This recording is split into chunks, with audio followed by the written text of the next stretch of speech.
Today we will take a look at the topic of diabetes.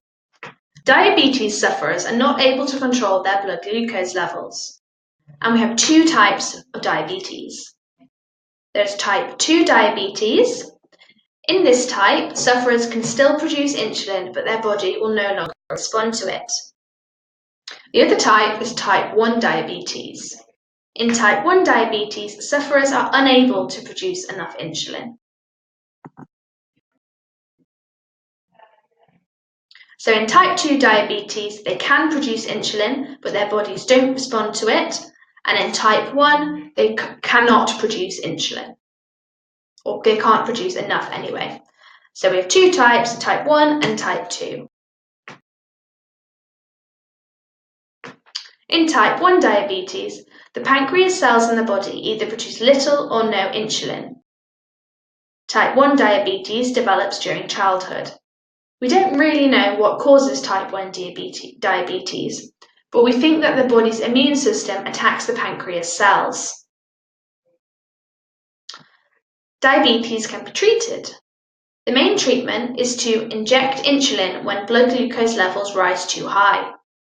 Sufferers can also manage their diet and exercise regularly to keep blood glucose levels as steady as possible. In type 1 diabetes, the pancreas cells produce little or no insulin, in comparison to type 2, when they can produce it but they don't respond to it.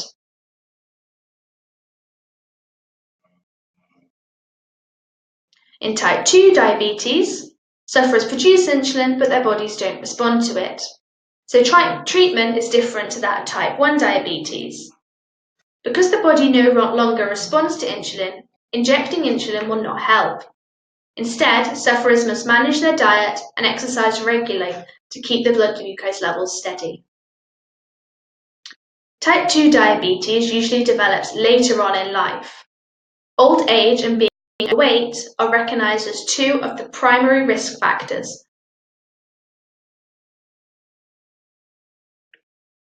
So treatment of type 2 diabetes is the control of blood glucose levels through diet and doing regular exercise.